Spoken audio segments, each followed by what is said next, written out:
Hello students, Sushant classes में आपका स्वागत है। इस वीडियो में हम applied mathematics class 12th perpetuity का हम इंट्रोडक्शन डिटेल में डिस्कस करेंगे और परपेचुइटी होता क्या है, इसका डेफिनेशन क्या होता है, परपेचुइटी और एन्युटी में डिफरेंस क्या होता है, सभी के बारे में हम डिटेल में डिस्कस करेंगे।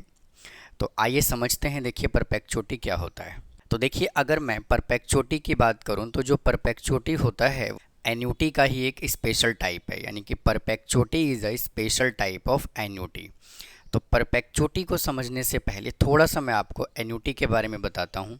देखिए एन्युटी में क्या होता है, जो पेमेंट टाइम होता है उसका स्टार्टिंग टाइम भी होता है और उसका एंडिंग टाइम भी होता है। जैसे मान लीजिए ए मोबाइल परचेज़ करने के लिए गया और उसने जो है वो 20,000 रुपीज़ का उसने मोबाइल परचेज़ किया। अब उसने क्या कहा शॉपकीपर को या फाइनेंसर को, उसने ये कहा कि मैं तो 10,000 रुपीज़ डाउन पेमेंट कर दूंगा। डाउन पेमेंट का मतलब क्या होता है, जब आप फ़ोन लेने जाते हो तभी उसी टाइम पे जो पेमेंट किया जाता है उसको कहा जाता है डाउन पेमेंट। और बाकी के जो 10,000 रुपये है आप इसका इंस्टॉलमेंट बना दीजिए। तो मतलब कहने का ये है, जो 10,000 रुपीज़ का जो इंस्टॉलमेंट बना, यानी कि स्टार्टिंग टाइम भी होगा, मतलब कि पेमेंट हमें कब से देना शुरू करना है फाइनेंसर को, और लास्ट पेमेंट कब जाएगा। जब इस तरह का क्वेश्चन हम सॉल्व करते हैं तो वो एन्युटी के अंतर्गत आता है। लेकिन अगर मैं यहाँ पे परपेचुइटी की बात करूँ तो मैंने अभी अभी क्या कहा कि perpetuity is a special type of annuity. तो देखिए इसका डेफिनेशन क्या कहता है, कहता है कि a perpetuity is an special type of annuity है in which the periodic payment begin on fix date and continue for ever. Perpetuity में क्या होगा, पेमेंट का जो स्टार्टिंग डेट होगा वो क्या होगा, फिक्स होगा, मतलब कि इस तारीख से हमें इस डेट से हमें पेमेंट करना है, लेकिन उसका कोई एंडिंग टाइम नहीं होगा। तो इस तरह का जब क्वेश्चन अराइज होता है तो परपेचुइटी के अंतर्गत आता है। मतलब अगर मैं एक लाइन में आपको समझाऊं तो स्टार्टिंग टाइम होगा बट एंडिंग टाइम नहीं होगा। तो इसको हम एक एग्जांपल से समझते हैं। तो जैसे मान लीजिए कि रामलाल ने एक घर खरीदा रेंट पे चढ़ाने के लिए। उसने घर खरीद के और उसने रेंट पे लगा दिया।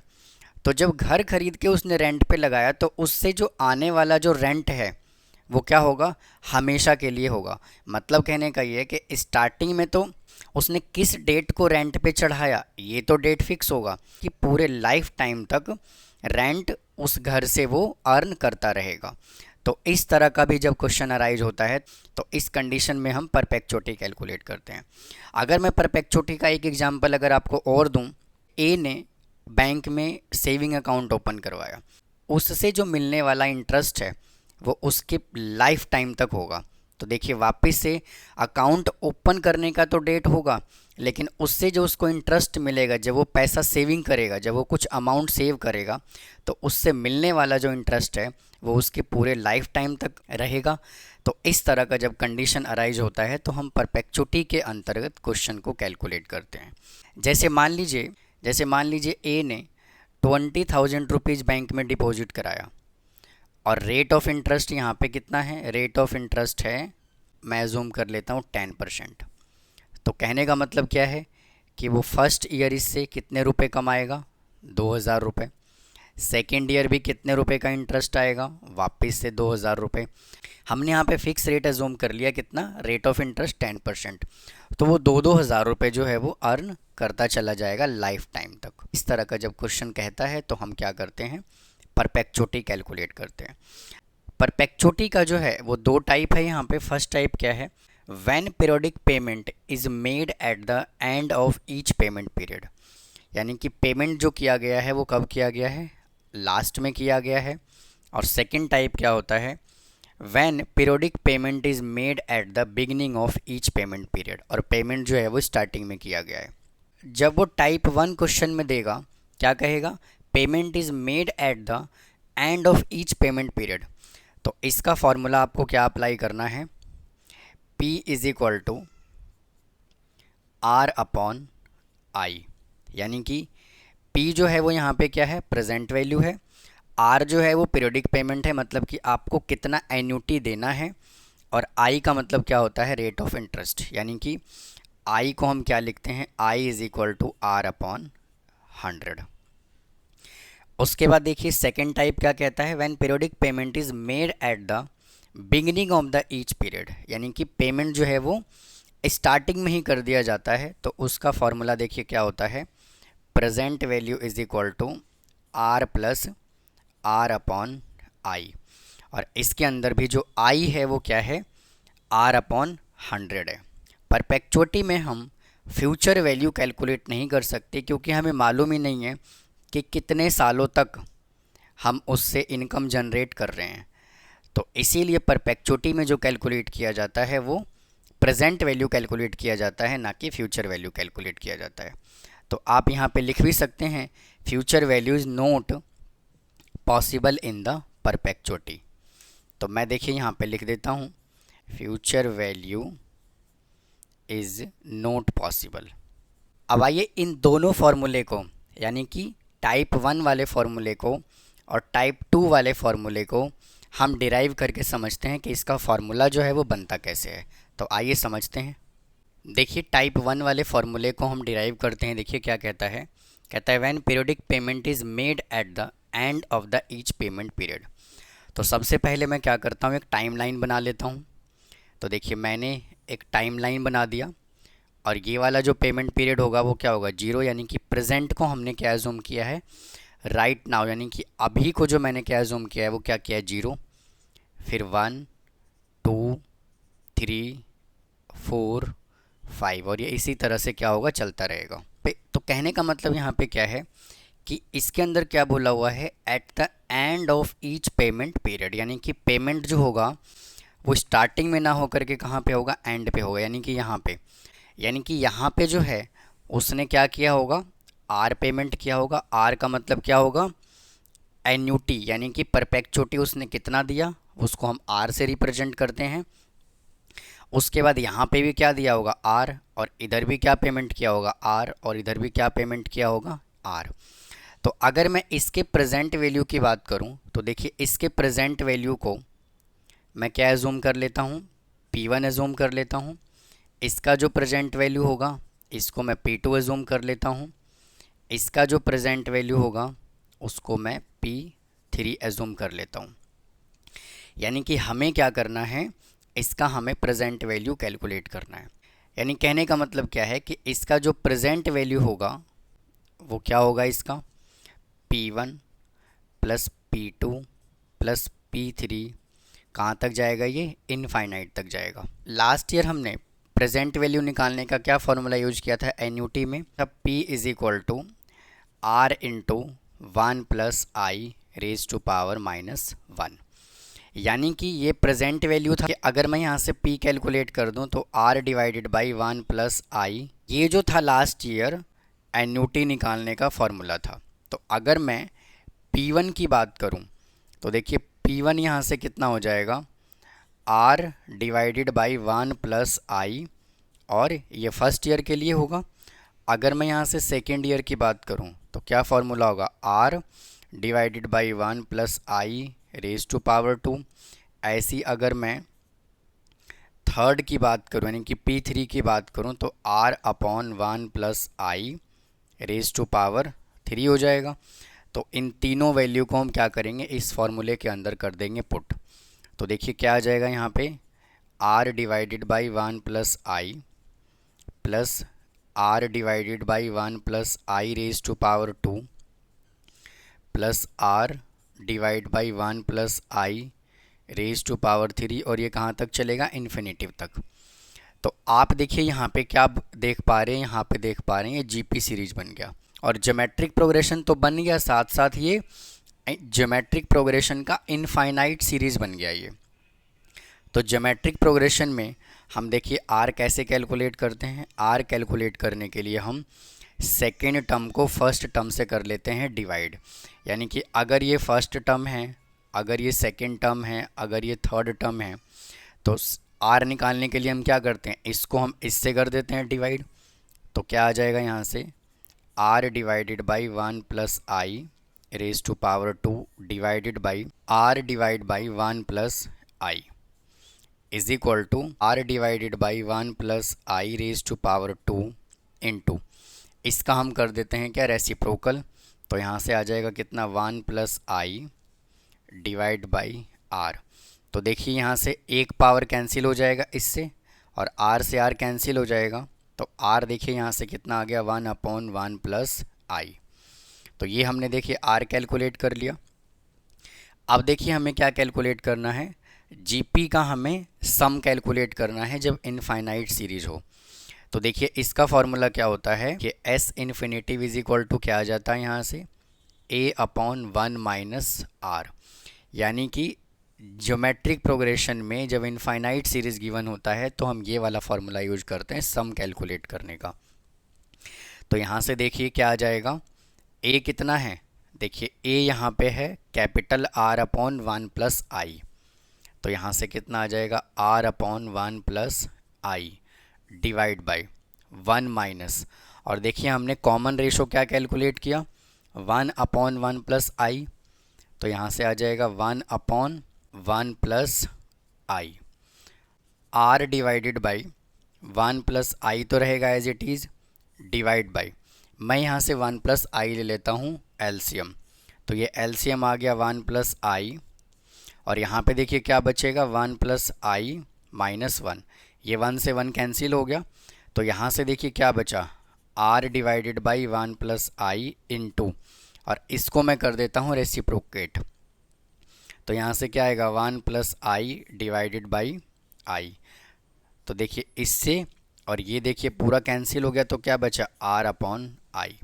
तो यही तो था अभी मैंने लिखा था प्रेजेंट वैल्यू का फॉर्मूला। तो इस तरह से अगर आपको डेरिवेशन अगर समझना है तो आप इस तरह से इसका डेरिवेशन कर सकते हैं। अब आइए सेकंड फार्मूले को डिराइव करते हैं। देखिए सेकंड फार्मूला क्या कहता है। अगर मैं सेकंड टाइप की बात करूं तो क्या कहता है इसके अंदर, eight the beginning of the each payment period. मैं यहाँ पे सबसे पहले क्या करता हूँ, टाइमलाइन बना लेता हूँ। तो यहाँ से क्या आ जाएगा 0, 1, 2, 3 और ये 4, ये कहाँ तक चलेगा, इनफाइनाइट तक चलेगा। एक इंस्टॉलमेंट इधर जाएगा, फिर एक इधर, फिर इधर, फिर इधर, इस तरह से ये इनफाइनाइट क्या होगा, चलता रहेगा। तो अगर मैं यहाँ की अगर मैं प्रेजेंट वैल्यू की बात करूँ तो देखिए इसका प्रेजेंट वैल्यू क्या होगा, इसका प्रेजेंट वैल्यू हो जाएगा P0। और देखिए अगर मैं इसके प्रेजेंट वैल्यू की बात करूं तो यहाँ पे देखिए इसका प्रेजेंट वैल्यू क्या होगा P1, फिर यहाँ पे देखिए इसका प्रेजेंट वैल्यू क्या होगा P2, और अगर मैं इसकी बात करूं तो देखिए इसका प्रेजेंट वैल्यू कितना होगा P3। यहाँ पर जब हमें फर्स्ट पेमेंट मिलेगा तो P0 इज इक्वल टू क्या हो जाएगा R। तो मैं देखिए यहाँ पे क्या लिख रहा हूँ, present value of first payment,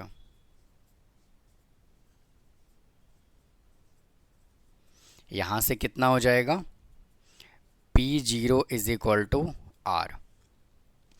अब देखिए present value of second payment, तो इसके अंदर जो है वो क्या होगा, तो देखिए P1 यहाँ से कितना आ जाएगा R into 1 plus I raise to power -1 is equal to R divided by 1 plus I होगा। उसके बाद देखिए अगर मैं प्रेजेंट वैल्यू ऑफ, अगर मैं थर्ड पेमेंट की बात करूं यानी कि P2 की बात करूं तो इसके अंदर क्या होगा R into 1 plus I raise to power -2 is equal to R/1 plus I का होल स्क्वायर। अगर मैं प्रेजेंट वैल्यू की बात करूं तो देखिए क्या होगा, present value is equal to P0 plus P1 plus P2 plus P3 से लेकर के कहाँ तक चलेगा, इनफाइनाइट तक। तो P0 देखिए किसके इक्वल है, R के इक्वल है, तो यहाँ से आ गया कितना R प्लस P1 देखिए कितना है R/1 plus I, R/1 plus I plus P2 देखिए कितना है यहाँ पे R/1 प्लस आई का whole square, R/1 plus I का होल स्क्वायर, और ये कहाँ तक चल रहा है, इन्फिनिटिव तक। तो वापस से देखिए यहाँ पे क्या है R, तो ये तो देखिए R को आप अलग रख लीजिए, और उसके बाद यहाँ पे क्या बच गया R/1 plus I plus R/1 plus I का whole square plus R upon 1 plus I का होल क्यूब, और ये कहाँ तक चलेगा, इनफाइनाइट तक चलेगा। तो अब मुझे एक बात बताइए, ये तो आर यहाँ पे आ गया एज इट इज़, तो ये R as it is plus अभी अभी हमने इसके पहले वाले फॉर्मूले में इसका डेरिवेशन सीखा था। तो ये देखिए किसके इक्वल था, तो ये जो था वो इक्वल था आर अपॉन आई के इक्वल। यानी कि ये वापस से देखिए अपना एक फॉर्मूला बन गया। क्या, अगर हमें उसने beginning of each payment period अगर कहा हुआ हो, तो जो प्रेजेंट वैल्यू निकालने का फॉर्मूला होता है वो ये होता है। तो आप इस तरह से दोनों ही टाइप के फॉर्मूले को आप डिराइव कर सकते हो। तो उम्मीद है आपको समझ आया होगा। अब आइए इसके बेस पे हम कुछ एग्जाम्पल सॉल्व कर लेते हैं। आइए इससे रिलेटेड कुछ एग्जाम्पल सॉल्व कर लेते हैं। देखिए क्या कह रहा है। फर्स्ट एग्जाम्पल में कह रहा है find the present value of A sequence of the payment 1000। यानी कि इसके अंदर देखिए उसने आर हमें कितना दे दिया, 1000 दे दिया। और क्या कह रहा है, made at the end of the every 6 month, और वो 6 महीने के लास्ट में वो पेमेंट करता है। एंड कॉन्टिन्यूइंग फॉर एवर, और ये लगातार ऐसे ही चलता रहता है। If money is worth 8% per annum, यानी कि उसने आपको रेट ऑफ इंटरेस्ट कितना दे दिया, 8% per annum. Compounded semi annually, उसने क्या कह दिया, सेमी एनुअली। यानी कि जब भी वो हमें सेमी एनुअली कहता है तो हम क्या करते हैं, रेट को हम कर देते हैं आधा, क्योंकि हमें 2 बार पेमेंट करना होता है। आई इज इक्वल टू कितना आ जाएगा, 8 डिवाइडेड बाई 2 इंटू 100। यानी कि हमने यहाँ पे 2 से डिवाइड क्यों किया, क्योंकि उसने सेमी एनुअली बोला हुआ है। तो 2 से 8 को कैंसिल करेंगे तो कितना आ जाएगा, 4। तो यहाँ पे आई कितना आ गया, 0.04। और प्रेजेंट वैल्यू निकालने का क्या फॉर्मूला होता है, जब उसने क्या कहा हो, made at the end of every month. देखिए इसका फॉर्मूला क्या होगा, आर डिवाइडेड बाई आई। तो यहाँ से देखिए प्रेजेंट वैल्यू कितना आएगा, आर कितना दिया हुआ है 1000, और आई कितना है 0.04। तो इसके डेसिमल को हटाएंगे और यहाँ पे हम 100 लगाएंगे। तो 4 से 100 को कैंसिल करेंगे तो कितना आ जाएगा, 25। 25 को 1000 से मल्टीप्लाई करेंगे तो प्रेजेंट वैल्यू कितना आ गया, 25,000। तो ये था देखिए फर्स्ट एग्जांपल। अब देखिए सेकंड क्वेश्चन क्या कहता है, कह रहा है कि what sum of money is needed to invest now so as to get ₹5000 at the beginning of the every month for ever. उसको कितने अमाउंट की ज़रूरत है, अगर वो 5000 रुपये beginning of the every month, यानी कि हर महीने के वो स्टार्टिंग में डिपॉजिट कराए। If the money is worth 6% per annum, और रेट ऑफ इंटरेस्ट कितना गिवन है, 6% गिवन है। और क्या कह रहा है, कंपाउंडेड मंथली। तो यहाँ से देखिए आर हमें कितना गिवन है, आर गिवन है 5000, और रेट ऑफ इंटरेस्ट कितना गिवन है, 6%, इज इक्वल टू, उसने मंथली बोला हुआ है तो 6 डिवाइडेड बाई क्या आएगा, 12। तो 6 1 जा 6 और 6 2 जा 12, तो 1/2 आ गया। और 1/2 को क्या लिख सकते हैं, 0.5, और ये परसेंट। तो यहाँ से i इज इक्वल टू कितना आ जाएगा, 0.5 डिवाइड बाई कितना, 100। तो हम इसको क्या लिखेंगे, 0.005। तो ये हमने क्या कैलकुलेट कर लिया, इसका i कैलकुलेट कर लिया। अब देखिए अगर उसने beginning of the every month बोला हुआ है, यानी कि अगर उसने बिगिनिंग बोला हुआ है, तो हम परपेचुटी निकालने का कौन सा फॉर्मूला यूज करते हैं, present value is equal to R plus R upon I.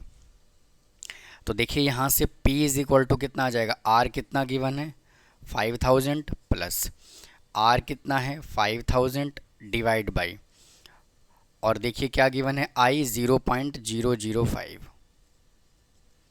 तो हम क्या करेंगे, इसके डेसिमल को हटाएंगे और यहाँ पे क्या लगाएंगे 1000। तो देखिए 5 से कैंसिल हो जाएगा 1,000 पर। तो यहाँ से P इज इक्वल टू कितना आ गया 5000 प्लस 1,000 और 000। तो इसको जब हम ऐड करेंगे तो कितना आ जाएगा 1,005,000। तो ये देखिए हमने सेकेंड एग्जाम्पल भी कंप्लीट कर लिया। आइए एग्जाम्पल नंबर 3 सॉल्व करते हैं। देखिए क्या कह रहा है कि at what rate of the interest will be present value of the perpetuity of ₹500 payable at the end of the average 6 month be 10,000। यानी कहने का मतलब क्या है कि ये जो 500 उसने हमें दिया हुआ है, ये क्या दिया हुआ है, परपेचुटी गिवन है। यानी कि आर उसने कितना दे दिया हमें 500, और उसने देखिए प्रेजेंट वैल्यू भी दे दिया उसने हमें 10,000। तो देखिए प्रेजेंट वैल्यू कितना दे दिया उसने 10,000, और हमें यहाँ से क्या कैलकुलेट करना है, रेट ऑफ इंटरेस्ट कैलकुलेट करना है। और क्वेश्चन में देखिए क्या बोला हुआ है, eight the end of the average 6 month, यानी कि हाफ ईयरली बोल रहा है वो। तो देखिए इसके अंदर अगर मैं आई की बात करूं तो आई का फॉर्मूला क्या होगा, आर अपॉन 100, और उसने क्या बोला है eight the end of the average 6 month, तो हमें इसको 2 से क्या करना पड़ेगा, डिवाइड भी करना पड़ेगा। तो आई कितना आ गया, आर अपॉन 200। और देखिए क्या बोला हुआ है eight the end of the every month, तो इसके अंदर हम प्रेजेंट वैल्यू निकालने का क्या फॉर्मूला यूज़ करते हैं, P is equal to R upon I.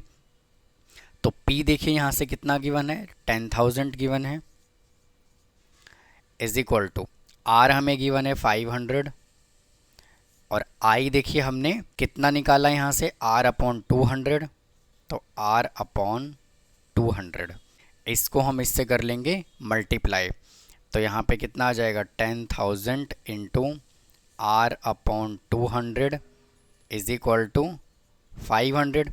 2 zero से 2 जीरो कैंसिल हो गया, 2 से कैंसिल हो गया किस पे, 50 पे, और देखिए ये जीरो से ये जीरो कैंसिल, और 5 से ये 50 कैंसिल हो गया 10 पे। तो R इज इक्वल टू कितना आ गया, 10%। तो ये था स्टूडेंट एग्जाम्पल नंबर 3।